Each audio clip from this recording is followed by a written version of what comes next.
That's my dog. That's my dog. Showtime. Showtime. Yo, Shawn. That's my guy. What's up, King? it took me a minute, but it's on. Oh yeah, it's all good. I ain't never worried about once you give me the word, we gravy, baby, and What's that's up just how with it it? is. It's all right. So, Hey, so this what you got going on then that you were telling me about the other day, huh? yes, sir. Yes, sir. Just we bring it, like I say, Sean. We bring in good vibes. We don't talk. We don't down talk nobody. I just before I don't. You were probably trying to get the internet right, but I was just saying shout out to Mike Tyson and Roy Jones because honestly, Sean, I was going for. I thought not going for nobody, but I thought Roy Jones was going to be able to like use his youth, I guess, and his athleticism and move around and touch Mike a little more. And, he didn't do that, but they all came out healthy, so everybody came out like a winner to me. I think what we could see is that Mike really took this serious. I don't think Mike's intention with doing an exhibition, especially with Roy, was to knock anybody out. I really just don't think that's Mike's interest at all. I think Mike just wanted to get back in the ring. From what I'm hearing, he's making money and basically finding ways to help other people and give it to other people. Yeah. So you could see where his motivation to really do this was at. You could see where his determination and things like that was. And then you got Roy Jones Jr. who comes in the ring, and you just can tell that he didn't put his heart into his training. He didn't take it as serious. And I think it was very evident just by looking at his body that he just wasn't on the same level mentally that Mike it was on. And I think that you've been in the game as long as you've been in the game.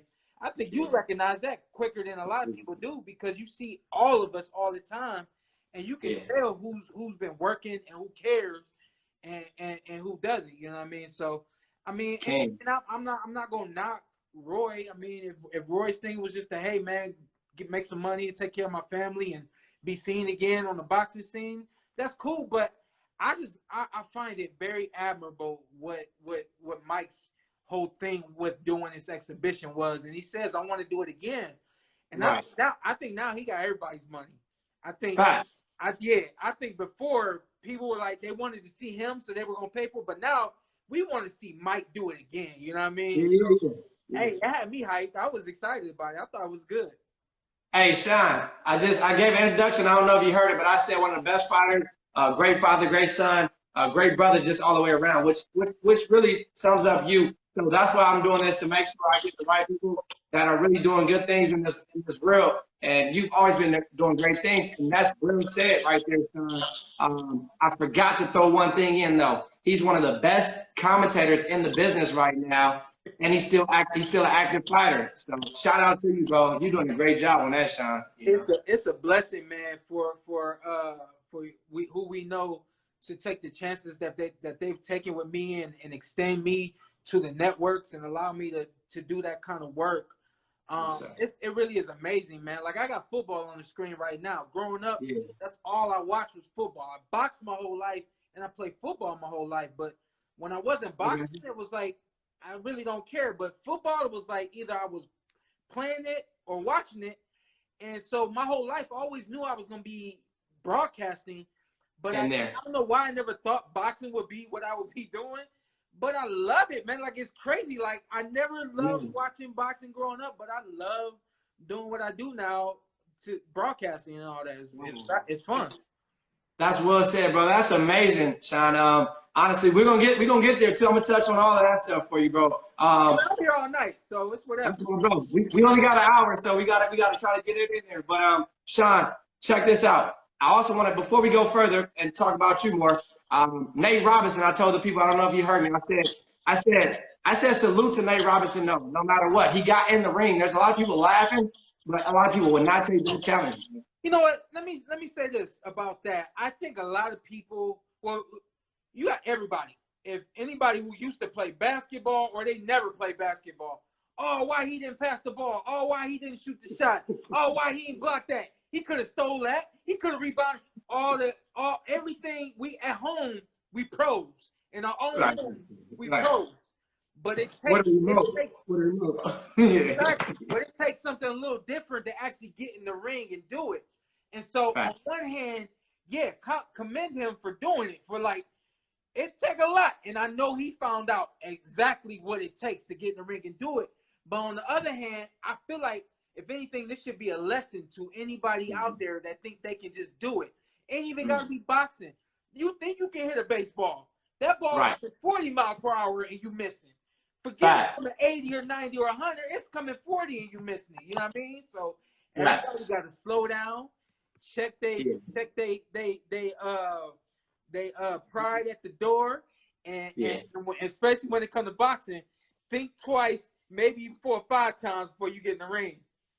Facts. Facts, bro. I appreciate. Hey, you hit it right on the knob. Look, you hit it right on the knob, bro. Because yeah, those are facts. Like, what you got? Hey, but honestly though, the best thing he could do, and I know it's gonna be some people out there that don't feel me on it, but the best thing he could do is come back and try it again.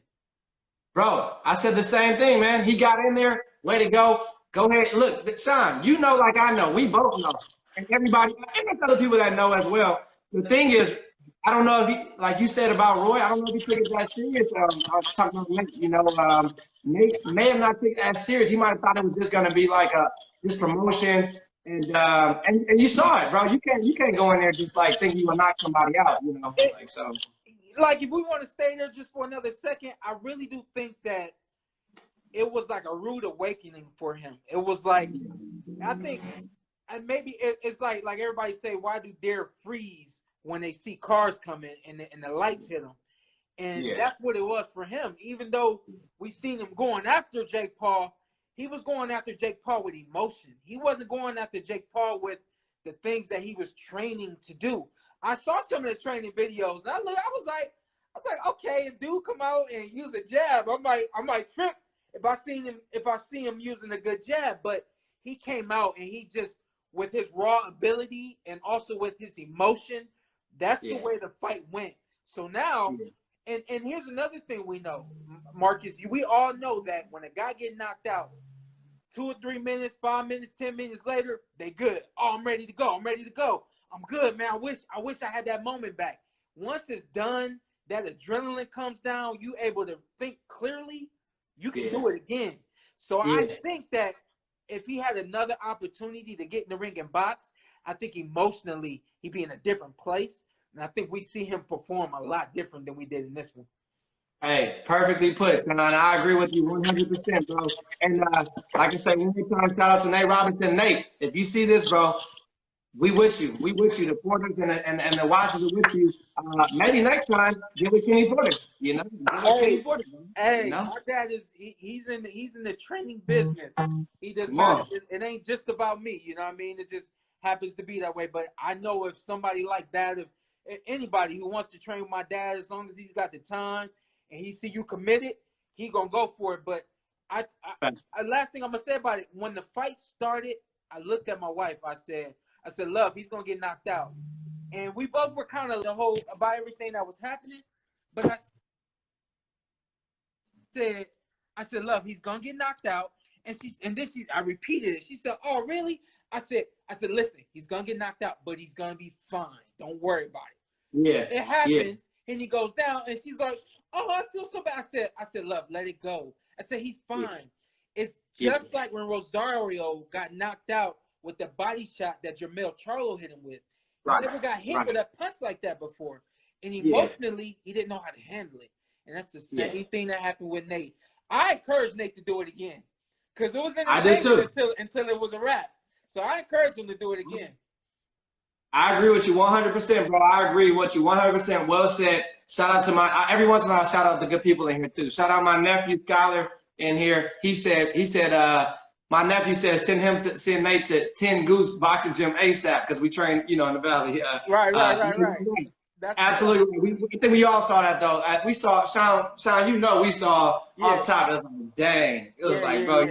Because when both guys is raw like that, I think that's what a lot of people like about those fights with those big knockouts. When you got 2 raw guys in there like that, it really is a matter of who hits who first.